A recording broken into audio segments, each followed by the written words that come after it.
Welcome, everyone.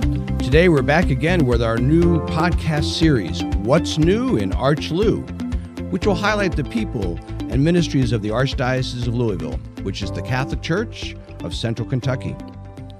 I'm Brian Reynolds. I'm the Chancellor with the Archdiocese, and I'm serving as host today. Join us each month as we welcome new guests to discuss what's new in the Archdiocese and invite you to get involved as you deepen your own engagement and information about your Catholic faith. This program is brought to you by the ArchLou Podcasts Network. Now, we have a special guest today, as we'll have each edition. We were talking to Richard Tink Guthrie, who serves as the Vice Chancellor for the Archdiocese. And as part of his responsibilities, he has served as the Diocesan Coordinator for the Holy See's Synod on Synodality, which led the local church, and he led this local church through this process, as has happened across the world. Now, you're going to hear more about that in a few minutes, but let's talk about Tink first and ask him a little bit to share about himself. He's a native of Bardstown and has been with the Archdiocese for 11 years. He and his wife, Lucia, have 4 grown daughters and are members of the Basilica of St. Joseph's Proto-Cathedral in Bardstown. So welcome, Tink. Thank you. Good to be here. Glad you're here. Now, let's start by having the opportunity to introduce yourself, a little bit more about your background, and so our audience can know more about you, and then we'll ask you a few more things. Sure. Born and raised in Bardstown in a large Catholic family. Locally there, 12 years of Catholic education between elementary and high school. Toward the latter part of those 12 years, met my future wife, Lucia, as you noted, and got married at 22, moved out west for about 8 years before coming back to this area in the mid-90s, where we raised our 4 daughters. And professionally, was 28 years in the healthcare profession, doing consulting to hospitals on Medicare and Medicaid regulatory matters. From there, began my ministry in the Archdiocese in 2011, first in the role of strategic planning, then followed by mission advancement, and now my current role as Vice Chancellor. From that work in the medical field to work in the Archdiocese can be a big shift. What led you to make that change? You know, it was I was never far from my faith, even in the medical profession. But at some point, it just felt right that there could be a transitional point where I could spend the time that I was working professionally doing ministry, instead of ministry being kind of on the side and as available. Let's make this the priority. So it was a long-term process, and it took a while to work through, but we got there. Well, we know how valuable you are to us, but you got to answer the question. I know the answer, but let's have our audience hear about it. What are the duties of a vice chancellor? Well, it's if I wasn't sitting here in front of the chancellor, it might be to say to do whatever the chancellor does not want to do. But realistically, it's a combination of working in the Archbishop's office on special projects and different items that may involve planning, research, again, special projects. Mm-hmm. The other, not half, but a significant part involves assisting and serving parishes, whether it be pastors or parish councils or other leadership groups with initiatives or issues they're dealing with out at the parish level, sometimes schools. Very good. We could talk about that all day, but we have a really important topic I want to get to. Most Catholics would not be familiar with the concept of a synod and what's called the synodal process. A little bit of history for folks. Since the Second Vatican Council, the various popes have regularly called a synod of bishops. These are meetings of bishops from around the world. And sometimes, as they prepare for these synods, they do gathering of information from the local churches around the world or the local dioceses. So, help us understand that better? What is when we say a synodal process? What does that mean? Okay, it's interesting when this synod was first announced and being termed as a synod on synodality. One of my first thoughts was who at the Vatican is in charge of creative writing and creative naming of something called a synod on synodality. Not only does it sound repetitive, but it even uses a term that most people outside of church may not even be familiar with. Sure. So that's what you're alluding to there. So I had to look it up myself. The word synod is Greek, and basically comes back in one form or another to the term of meaning journeying together. Mm-hmm. So in this particular synodal process, it's a case of, as you mentioned, typically it refers to bishops assembling maybe every 3 to 4 years. The synodal process is a very genuine dive into listening and dialogue. It's something that is very intentional in that. For this particular synodal process, Pope Francis expanded the definition beyond the bishops to meaning to inviting all of the baptized, all of the people of God around the world to participate in this particular process. Yeah. So tell us about what that process looks like, and we'll get to specifically what it looks like here in the Archdiocese. Mm-hmm. Well, at the higher level, it's very counterintuitive to many of our ways of thinking about gathering people, talking about opportunities, challenges. When we do that, typically we immediately go to ideas about solutions, problem solving, actions. And that's our nature. I'm speaking for myself, but I think that's true for most. That is exactly what the synodal process is not. So again, what I would term counterintuitive. So it's much more, what the process is much more the sharing, the listening, and letting the Holy Spirit work within that process. It's very much an exercise that we are much more in that listening, sharing, rather than solving. What's the importance of having people gathered to just listen to each other? Mm-hmm.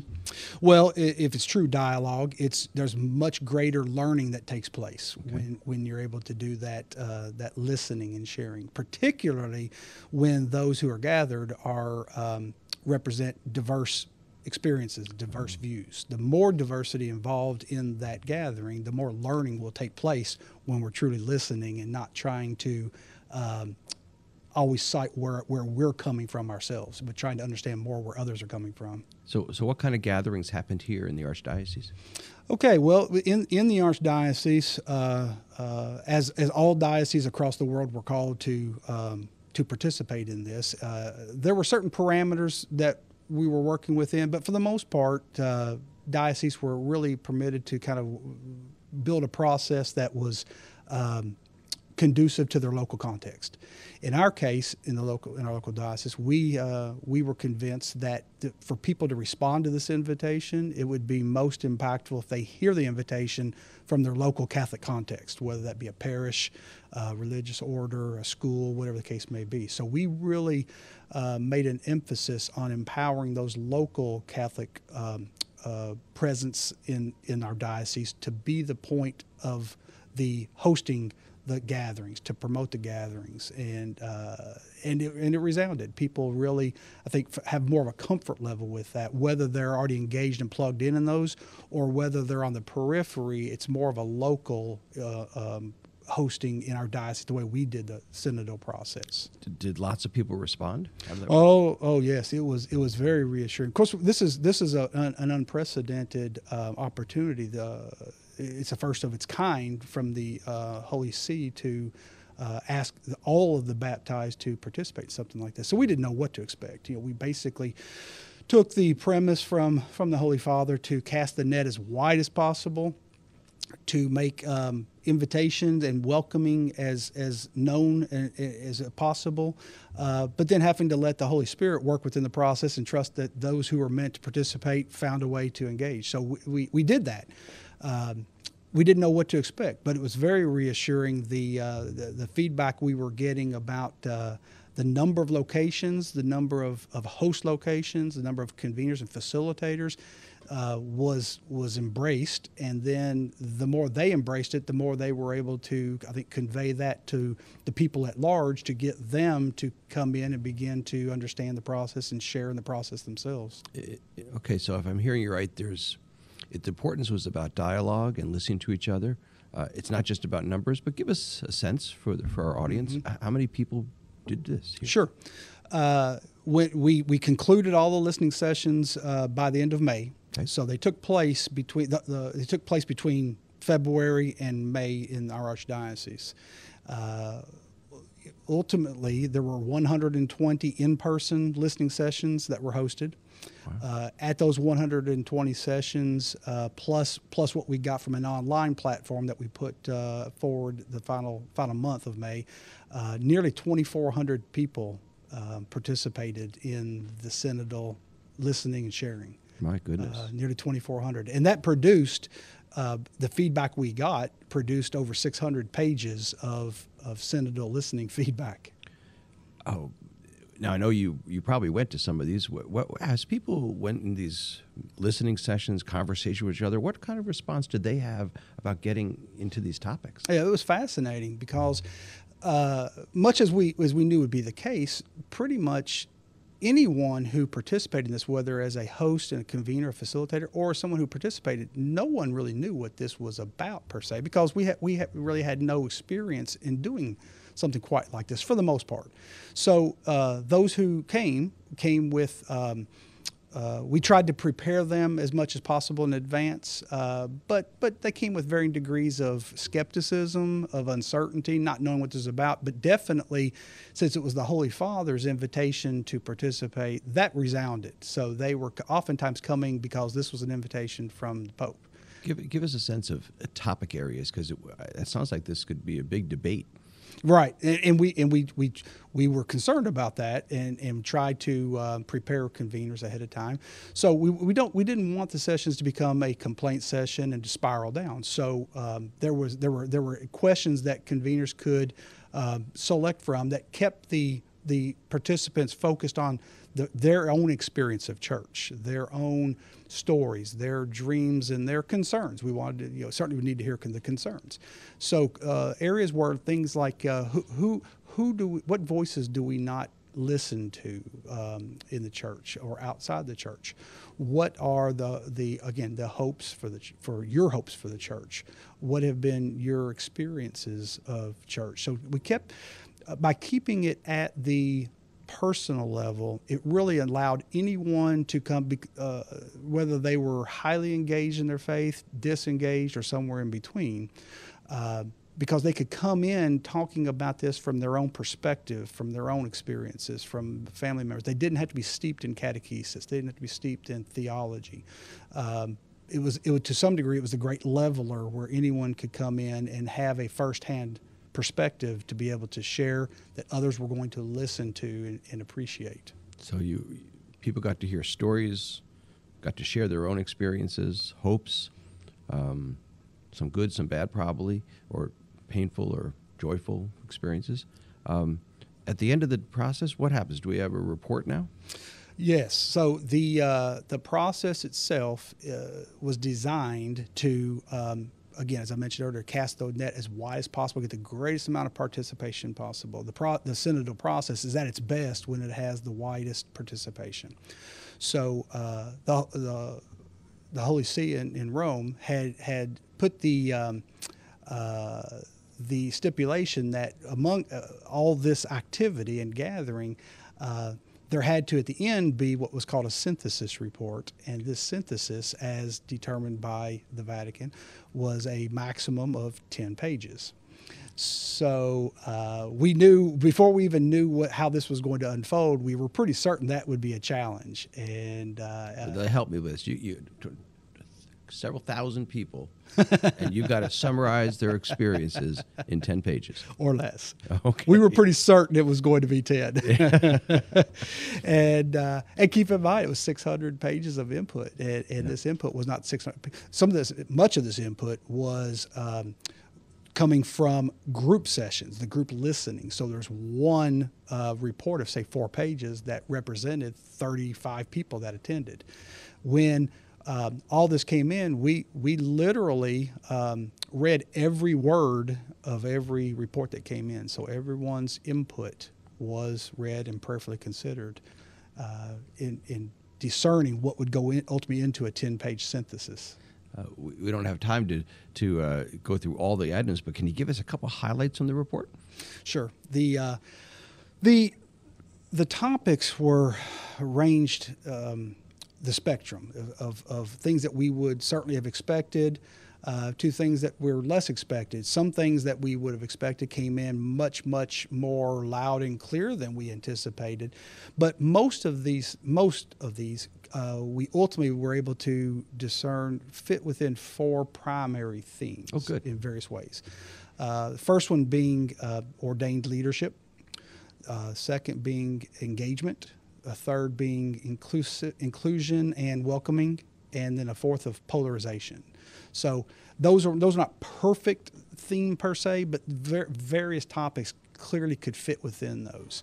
So as an example, under the ordained leadership, vocations was loud and clear. It was very, very prevalent, and that largely acknowledged the fact that we are challenged to have more vocations, but it really went more toward the topic of married priests and of women being in ordained ministry. So that was fleshed out and very, very common to read that. I can imagine that got lots of different points of view in that conversation alone. Sure. Yes. And healthy, but again, when it was done, and as it largely was with the synodal process of sharing and listening, it was done in a very healthy way, even when there were opposing or alternate views within the same group of listening. How about one more topic? One more theme? You got ordination, and what's another theme? Maybe youth and young adults, engagement in the faith life. Yeah. Everything from mass to catechesis to their activities within the church. They're being present within the church. Okay, now what happens now? What happens? You've done this report. You've sent it to the Holy See. The Holy See is getting these reports from all over the world. Tell me the next steps. Okay. We have, as you mentioned, at the time of this gathering right now, we just submitted our 10-page document to the USCCB. Okay. That concludes for us what's known as the diocesan phase. The Synod on Synodality has three phases: the diocesan, the continental, and the universal phases. So now we'll move into the continental phase with the USCCB. Before I get to that, we will be posting our 10-page document on our website. Beginning with this podcast, we'll be promoting people to visit and read and reflect on that document. So it's very much will be in the public domain to be able to accessed by the public and read. We want to have full disclosure on what that report was. But now that it's with the USCCB, it goes into the continental phase where all of the dioceses of the United States will be read and reviewed these reports, and ultimately that phase will produce a document from the United States that will go to Rome to be used from the other continents and the other countries in the Synod of Bishops in October of 2023. Okay, so it's a collecting and filtering down into one sense of the themes from around the world that Catholics are concerned about. Correct. And it's millions of voices around the world ultimately being blended together to see what the Holy Spirit is calling us as a church to be in the mission of the church in the third millennium. So we're back to the title of Synod on Synodality, a journey as everybody comes together to look at the church together. Very good. Very good. Very good. Okay, now what's going to happen locally? How do you think this process will benefit us, or has it already benefited us as a local diocese? Yeah, good question, and the answer will be both. Okay. First, it is a noted. It's already brought nearly 2,400 people together in dialogue on their Catholic faith. I mean, Sure. that's just remarkable. So it has accomplished that already. Sure. It has already, secondly, accomplished these groups, many of them naming and identifying that they hope this is the beginning of the dialogue for their local venue rather than the end. So even though this was the first they'd done of this, and they knew that this was all that was being asked at the current time, they named oftentimes that they hoped that this was a beginning rather than an end. So to that point, we have created a reflection list of reflection questions, 10 reflection questions that will be available for any of these organizations or groups to go back and either with the same people or with new people, however they want to do it, to reconvene and talk about any number of these 10 reflection questions that have come out of the Synod and the synthesis report in particular, to continue that dialogue. I know we talked about it before we started the show today, that this is all going to be available on the webpage of the Archdiocese. So the report and the questions, right? Correct. That'd be great. That is correct. Great. Tink, let me ask you this, because you've been at this for a number of months. You've been the person closest to it, organizing, getting the material out, reading all of these reports, and helping to synthesize those into our 10-page example. Can you talk a little more personally for Tink Guthrie? What does it mean to you as a Catholic, having seen all this? Well, it was for me personally. In hindsight, of course, when this all began in the fall of 2021, when Archbishop Kurtz, who was here at the time, asked me to serve in this role of the coordinator for the Synod. Of course, when he asked, my answer was yes. Then I had to figure out what did I just agree to. So in hindsight now, with the benefit of this hindsight, this process has truly been a blessing for me to have journeyed with the faithful these past 8 months. And I don't say that lightly. It truly has been a blessing, and I think it will actually help me in my own ministry to have been part of that sharing. So that's very impactful.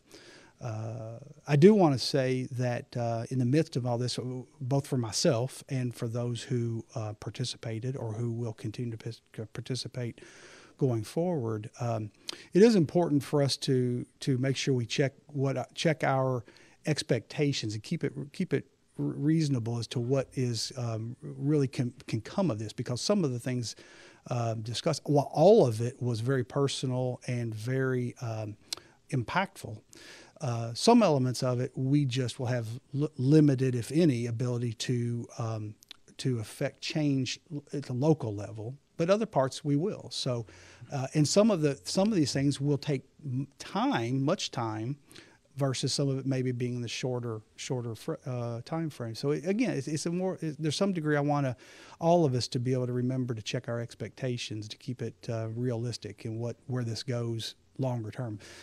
So much of what was shared to us, people asked about what will come of this, and we said, well, with this we will have learnings at the diocesan level, parishes will have learnings at the parish level, and the faithful will have learnings themselves.